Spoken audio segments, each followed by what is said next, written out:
buen día, ¿cómo están? Un gusto de saludarlos y que hayan llegado a este punto de encuentro. El Día Mundial del Cerebro es un evento que se conmemora todos los 22 de julio. Su objetivo principal es promover la concientización y la educación sobre los trastornos de compromiso cerebral que afectan a cientos de miles de personas en todo el mundo. Estas incluyen accidentes vasculares, cerebrovasculares, las enfermedades de Alzheimer, Parkinson, epilepsia, meningitis, entre otras. Vamos a conversar de este tema con el doctor Ignacio González. Él es neurólogo y académico de la Facultad de Medicina de la Universidad de los Andes. ¿Cómo está usted? Muchas gracias por recibirnos. Buen día. Buen día, muy bien, pues Miriam, aquí estamos, bien, trabajando. Muy bien, pues me parece. Oiga, doctor, a ver, cuéntenos un poquito de qué se trata esto del cerebro, porque en realidad es tan importante como que dirige todas nuestras estructuras, pensamientos, conductas, emociones, movimientos, sensaciones, etcétera. Cuéntenos un poquito de qué se trata esto del cerebro y por qué se conmemora el 22 de julio el Día Mundial de... Bueno, como todos saben, ¿no es cierto?, en el cerebro asientan las funciones más, podríamos decir, personales, digamos, ¿no? Como las emociones, los recuerdos, la capacidad de trabajar, de estudiar, de relacionarse con los demás. Entonces, sin entrar en disquisiciones filosóficas, es ahí en alguna medida donde asienta nuestra personalidad. Entonces es un órgano que hay que cuidar, obviamente, ¿no? Eh, porque la cantidad de funciones complejas que tiene son enormes, ¿no? A diferencia de los otros órganos que participan, digamos, en la persona, con un ente único, incluidos los animales, ¿no? En las cosas metabólicas, en mantener la presión, poder deambular, ¿no? Son órganos nobles, por supuesto, pero que no tienen esa función. Entonces, el Día Mundial del Cerebro es un poco para concientizar, ¿no es cierto?, de que este órgano tan maravilloso hay que cuidarlo. Para decirlo de manera muy brutal, si a uno se le echa a perder el corazón, lo podemos cambiar. Incluso se están desarrollando algunos injertos desde otras especies, digamos, ¿no? Los chanchitos tienen un corazón muy parecido al nuestro, digamos. Todavía no, pero más adelante se podrá uno poner un corazón de chanchito, sin que por eso uno se convierta en un chanchito, ¿no? Entonces el cerebro es único y irreemplazable y hay que cuidarlo. Entonces, por eso es que se conmemora este día, digamos. Oiga, doctor, yo dije en un principio que algunas enfermedades que lo afectan, por ejemplo, son cosas de las que escuchamos todos los días, y cada vez más incluso el tema de los accidentes cerebrovasculares, por ejemplo. Claro. Pero también están las enfermedades de Alzheimer, Parkinson, epilepsia, esquizofrenia, algunas de ellas, bastantes de ellas, creo que casi todas, en realidad son bien relevantes porque no tienen cura, muchas de ellas, ¿no?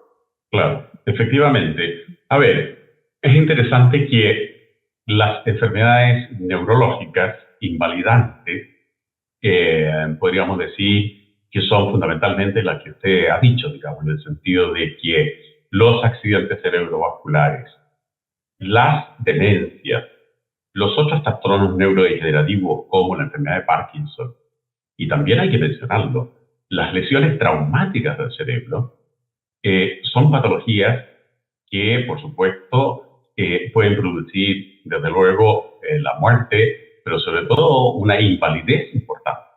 ¿Okay? Ahora, desde el punto de vista de la prevención de las patologías neurológicas, es muy importante también saber que una buena parte de todas estas enfermedades tienen factores de prevención y de protección que no son nada despreciables, ¿no? Por ejemplo, según la Sociedad Española de Neurología, hasta el 90% de los accidentes cerebrovasculares pudieron haber sido prevenidos. Un 30% de las demencias, y especialmente la demencia Alzheimer, puede ser prevenida también. Ya diremos cómo.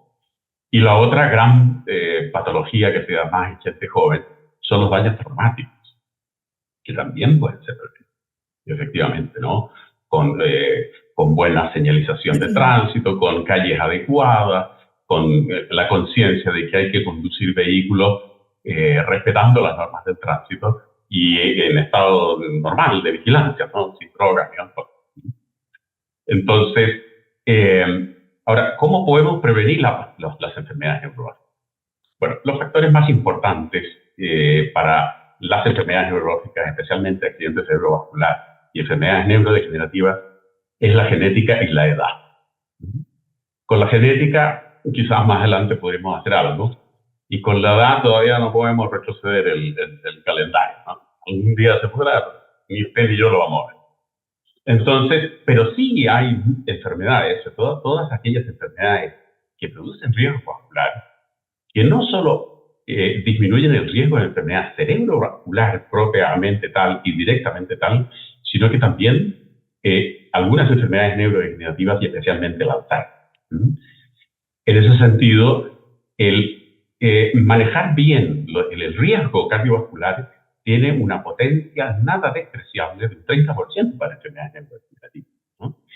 Y tanto los accidentes cerebrovasculares como las demencias son una tragedia realmente, que va a ser cada vez más presente. Entonces, ¿cuáles son las enfermedades que uno puede prevenir? La hipertensión, por ejemplo, que es una enfermedad maldita porque no causa síntomas. Muchos años de hipertensión, una persona puede ser hipertenso muchos años y no tener ninguna molestia. Oiga, doctor, ahí me quiero detener un poquito en el tema de la hipertensión porque es de gran prevalencia en la población chilena. Tengo entendido que, no sé, un 50 y tantos % de las personas somos hipertensas y muchas de ellas no lo saben. Sí, somos. Efectivamente. Y muchos de ellas no lo saben y por lo tanto no se maneja con fármacos o con una forma de vida que tiene que cambiar, con hábitos de vida saludables. Entonces, ¿cómo hacer para que los hipertensos, por ejemplo, se puedan... Cuando hablamos de que la hipertensión es una de estas enfermedades que pueden llevar a un tema cerebrovascular, ¿cómo se está refiriendo usted a aquellos que no están diagnosticados y que por lo tanto no están medicados, verdad? Efectivamente. Ya. Bueno, a ver, esa es una obligación de todos, ¿no? De los sistemas públicos de salud, de los sistemas de vigilancia epidemiológica, de los médicos, de las personas, ¿ok? A mí me toca ver mucho paciente joven y diagnostico con alguna frecuencia hipertensión, gente joven, 30, 40 años, que no tenía ni idea. Y para muchos de repente es una sorpresa, pero ¿cómo? Si yo siempre he tenido la presión normal. A mí me preguntan, bueno, ¿hace cuánto tiempo que no te la tomas? 5 años, 10 años. Entonces, ahí tiene que haber una campaña, digamos, de evaluación de la presión arterial en todo evento clínico. Una persona se va a hacer un examen de sangre y habría que controlar la presión. En todas las consultas médicas debería controlarse la presión. Incluso más, yo diría que así como en todas las casas hoy hay un termómetro, en todas las casas en las cuales vive gente mayor de 40 años, o menos incluso, debería haber un buen aparato de medición de presión, tomarse. Por supuesto que se puede, esa cantidad de hipertensión prevalente en la población puede bajar notablemente con una conservación sana de actividad física, alimentación sana, ¿no? Entonces, pero uno se da cuenta que eso no se practica mucho, ¿no? En nuestro país hay, por ejemplo, una gran cantidad de obesidad, ¿no? Y eso se puede asociar también con presión alta, ¿no? Entonces, esta es responsabilidad de todos los médicos, de todos los personales de salud, de todas las entidades de salud públicas, privadas, de estar muy atentos a controlar la presión, ¿no?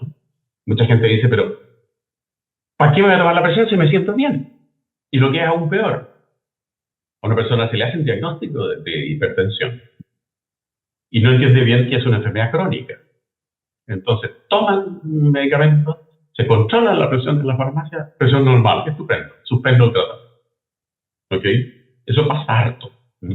Entonces, tiene que haber una campaña grande y responsabilidad compartida en todas las entidades de controlar la presión arterial, porque es un factor importante para las enfermedades cerebrovasculares y ya digo que para las enfermedades neurodegenerativas también, especialmente Alzheimer. Pero también hay que cuidarse de no tener glicemias altas o diabetes, colesterol, dislipidemia, tabaco, por ejemplo. La gente fuma, incluso colegas médicos fuman, ¿no? Y asumen el riesgo. Bueno, ellos por lo menos ya asumen el riesgo, digamos, con conciencia, ¿no? Alcohol en exceso, todos esos son factores que nos van a ayudar a prevenir enfermedades neurológicas y dormir bien, dormir al menos 7 u 8 horas, ¿no? El dormir desencadena o gatilla un proceso, perdón por el lenguaje, pero de limpieza, digamos, del cerebro, ¿no? Que se barren las proteínas que están mal conformadas. Entonces, la gente que duerme poco, en principio, tendría más riesgo también de hacer enfermedades neurodegenerativas en el futuro. Oiga, doctor, hoy el lema de este año fue obviamente el tema de la salud cerebral y prevención, justo lo que usted está hablando en Claro. este momento. La gracia de poder prevenir y de estar desde, no sé, desde siempre en realidad, Claro. un poco cuidando que el cerebro ya es el centro del sistema nervioso, se planea, se programa, evalúa miles de acciones diarias, de las reacciones, etcétera. Es tan importante que marca incluso la parte legal entre la vida y la muerte, ¿no? El tema de la muerte cerebral, por ejemplo. Pero usted dice, ¿cómo están las cifras en Chile, por ejemplo? ¿Qué pasa con la cantidad de mala salud mental que tenemos? Usted dice dormir al menos 7 u 8 horas, pero mucha gente que no puede porque, qué sé yo, no, ya está habituado, dice, no, si yo con 5 horas quedo lo más bien. ¿Cómo se hace todo el tema de la salud mental del estrés, que también impide que uno tenga una buena salud cerebral? Claro, bueno. Lo que pasa es que esto también comparte con el tema de salud mental del área de la psiquiatría, ¿no? Es más complejo aún, ¿no? Porque, claro, uno podría, por ejemplo, promover, ¿no es cierto?, evaluaciones anuales de salud en las empresas, en las instituciones que dan trabajo, y eso sería relativamente fácil en términos teóricos de implementar, pero claro, hay que tener una persona que tome la presión y todo eso, ¿no? Pero en lo que se refiere a salud mental, desde la perspectiva psiquiátrica, por ansioso, depresivo, qué sé yo, pues eso es mucho más complejo, ¿no? Porque en general, yo no conozco cifras de esas, pero la cantidad de personas con trastorno ansioso, con trastorno depresivo es enorme. Entonces, ¿y por qué? Bueno, somos un poco así nosotros, somos ansiosos, la estructura social también nos hace un poquito así, ¿no? Hay países más relajados, pero también inciden al final en la cantidad de salud mental, digamos. Pero volviendo al tema de la salud orgánica cerebral, ¿qué podemos hacer, no? Entonces, yo diría que controles de salud temprano, ¿no? Una persona, me ha tocado ver personas de 40 años que hace 10 años que no se han hecho nada, ¿no? Temprana y sistemática.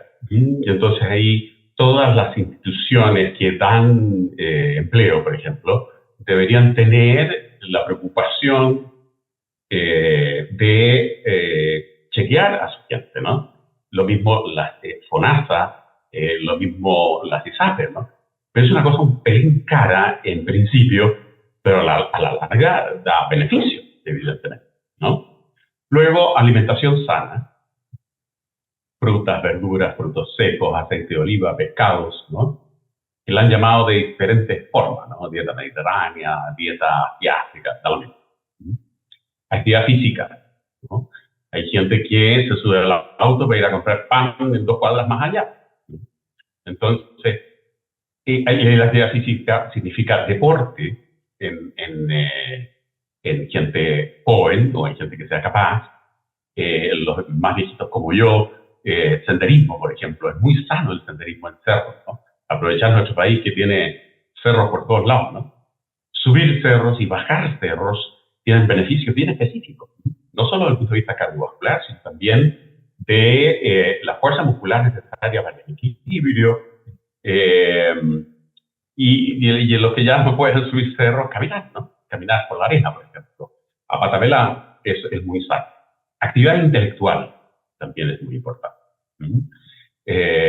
No es que el cerebro sea un músculo, pero se puede entrenar, digamos, en el sentido. Y entonces,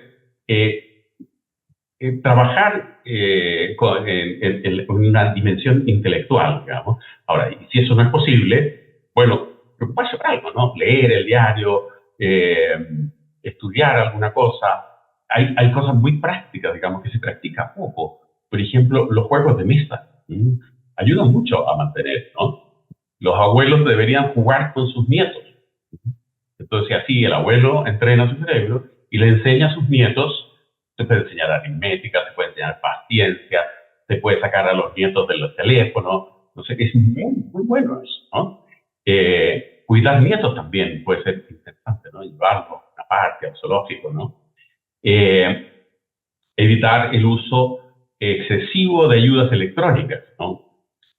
Ahora el Waze, por ejemplo, se usa para ir a comprar pan otra vez, ¿no? Bueno, uno puede usar el Waze porque es útil, pero tiene que saber por dónde va, ¿no? Tener un mapa de la ciudad o del barrio al menos en la cabeza.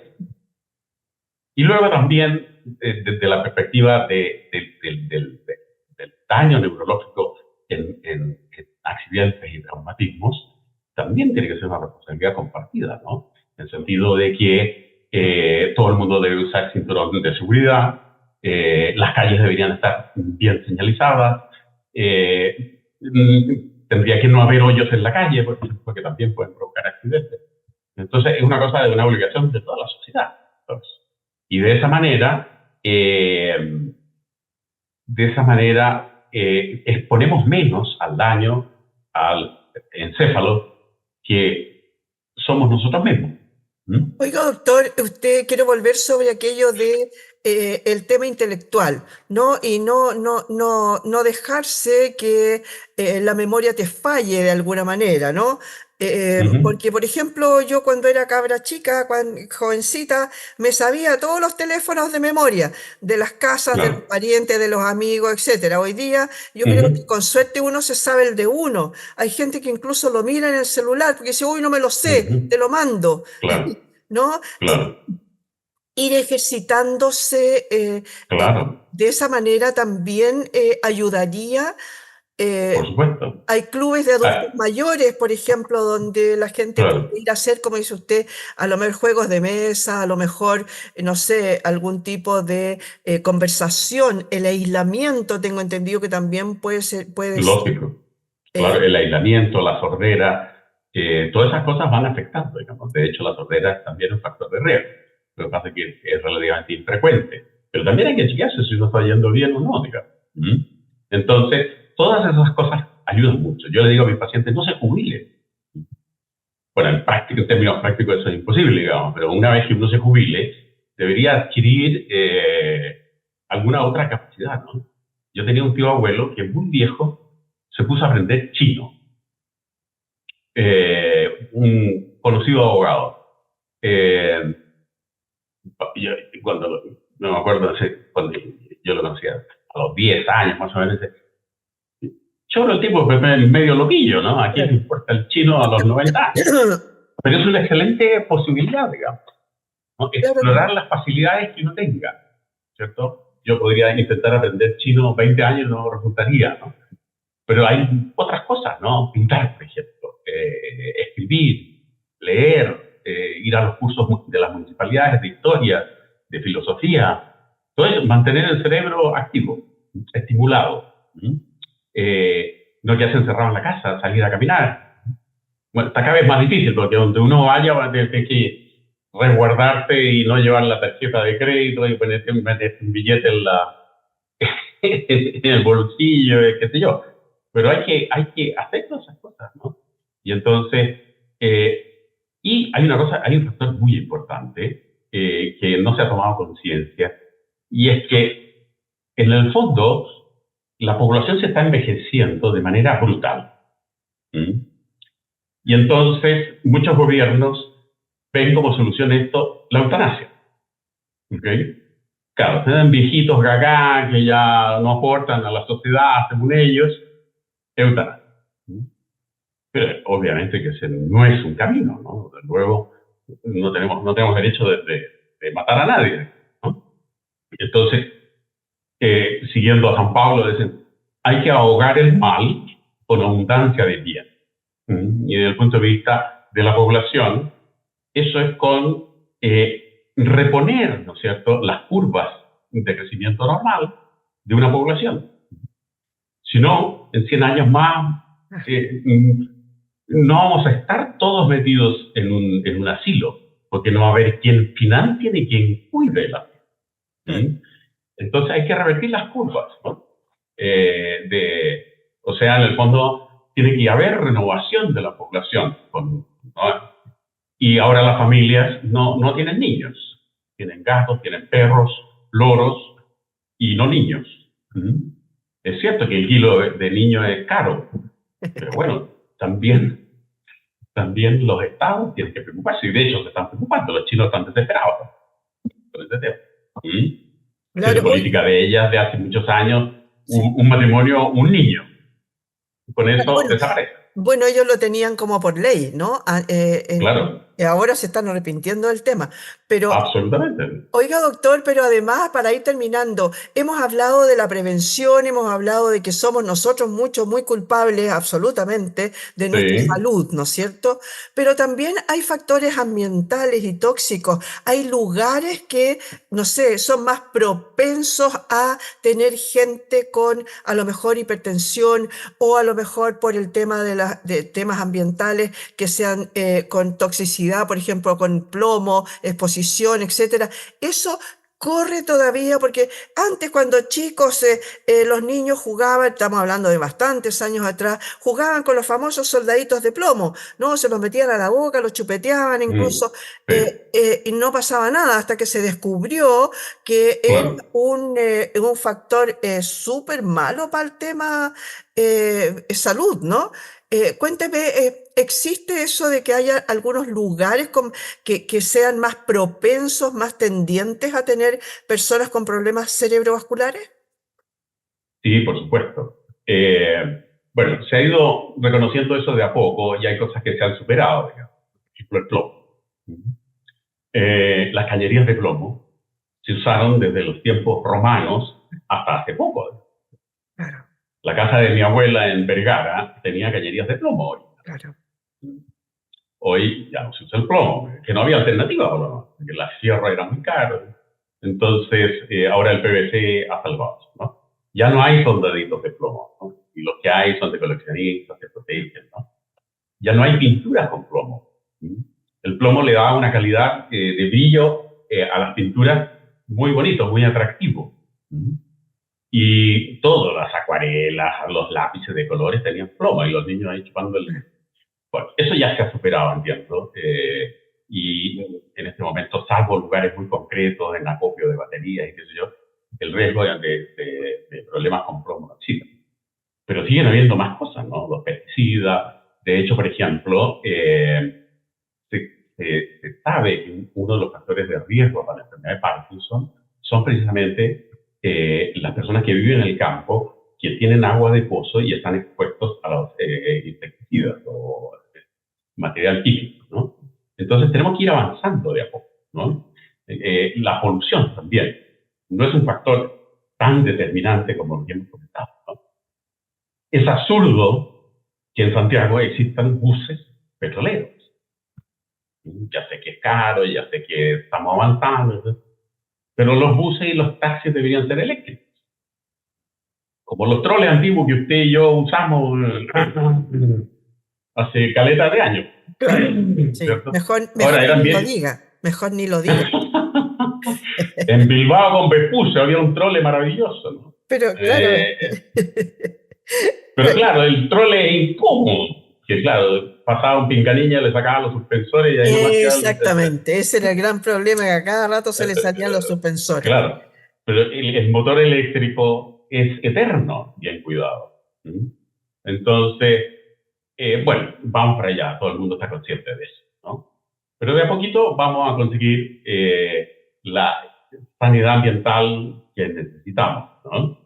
Eh, pero, pero por más cuidado que haya de parte de los gobiernos, que lo han hecho bien en Chile, el sistema de salud público es bueno, a pesar de todas las críticas de todo el mundo, es bastante bueno. Pero claro, si el sistema de salud se preocupa y yo voy a un lugar y me como una hamburguesa de este alto, llena de grasa, y además como esas cosas con mucha sal, y además no hago deporte y veo televisión toda la tarde comiendo papas fritas, entonces ahí no hay ningún gobierno que tampoco se trata de prohibirlo todo, ¿no? No podemos prohibir las papas fritas y las hamburguesas. Entonces es responsabilidad de uno, de los gobiernos, de las instituciones que prestan salud y de las instituciones que dan trabajo y de la cultura en general, ¿no? Eso. Claro, claro que sí, muchas gracias, doctor. Lo dejo libre porque sé que está bien apuradito. Muchas gracias por haber estado hoy día con nosotros. Bueno, de nada pues, que esté muy bien, miren. Igualmente, el cerebro entonces ya sabemos contiene miles de millones de neuronas organizadas en estructuras que coordinan el pensamiento, las emociones, la conducta, el movimiento, las sensaciones. En realidad nos gobierna. Entonces vamos a tener que cuidarlo. Muchas gracias por haber estado hoy día en este punto de encuentro.